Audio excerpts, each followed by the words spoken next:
दिल्ली में फ्री की आदत बहुत पड़ी हुई है, उसको जरा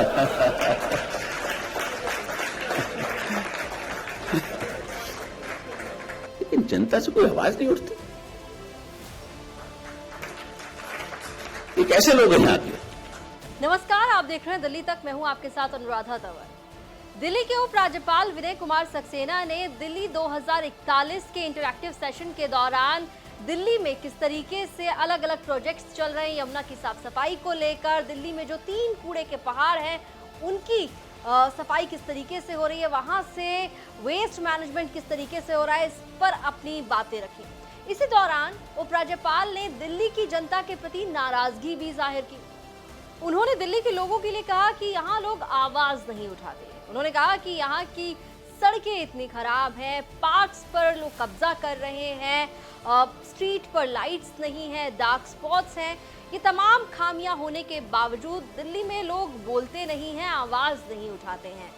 इसके अलावा आपको बता दें कि उपराज्यपाल जब अपना भाषण दे रहे थे उस दौरान उन्होंने ये भी बताया कि किस तरीके से उन्होंने जो दिल्ली के अंदर 3 कूड़े के पहाड़ हैं वहाँ का जो वेस्ट है, जिसे पहले उठवाने के लिए एमसीडी को पैसे खर्च करने पड़ते थे, अब उस आरएनडी वेस्ट के लिए खरीदार मिल चुके हैं।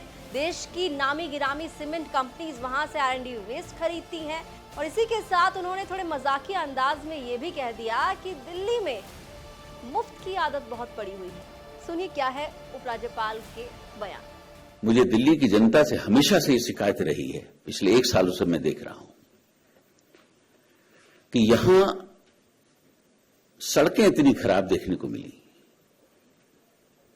जगह जगह पार्कों पर कब्जे हो गए, स्ट्रीट लाइट नहीं है,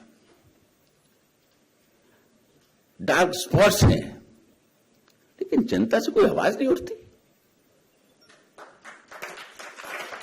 ये कैसे लोग हैं यहाँ के? और आप समझ लीजिए कि जब तक आप अपनी आवाज नहीं उठाएंगे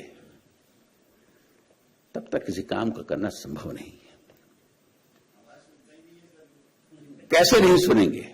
अगर आपकी आवाज में दम है तो सब सुनेंगे। तो आपको अपनी आवाज को सुनाने की जरूरत है। हम तो आपकी आवाज सुन रहे हैं, आप आइए हमारे पास।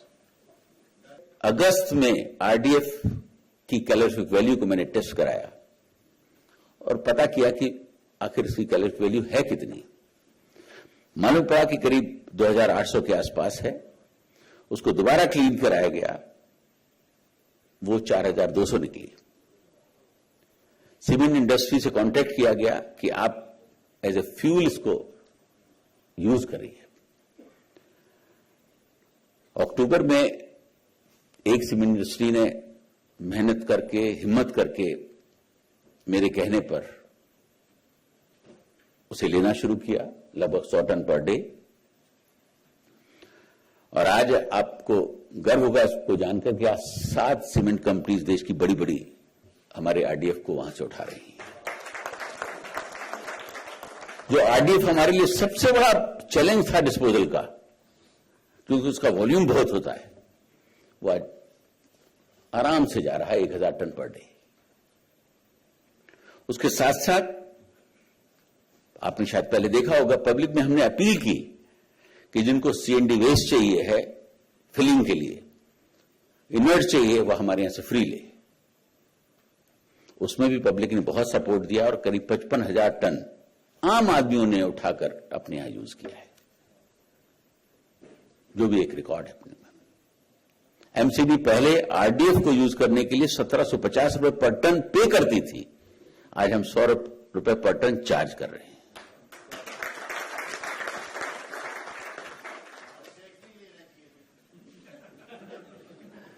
दिल्ली में फ्री की आदत बहुत पड़ी हुई है, उसको जरा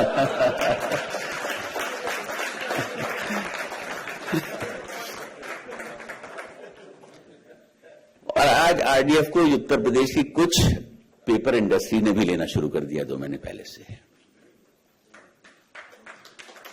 ये सब संभव है, कोई चीज असंभव नहीं होती।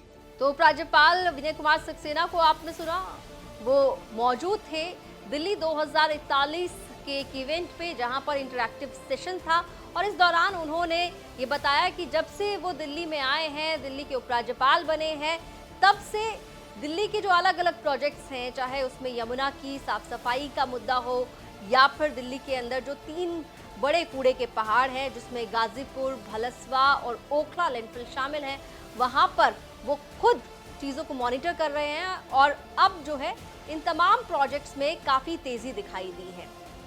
लेकिन जिस तरीके से उन्होंने दिल्ली के लोगों के प्रति अपनी नाराज़गी जाहिर की और ये भी कहा कि यहाँ दिल्ली में बहुत मुफ्त की आदत पड़ी हुई है, जाहिर है उपराज्यपाल के इस बयान के अब कई सियासी मायने निकाले जा सकते हैं। दिल्ली से जुड़ी तमाम खबरों के लिए आप देखते रहिए दिल्ली तक।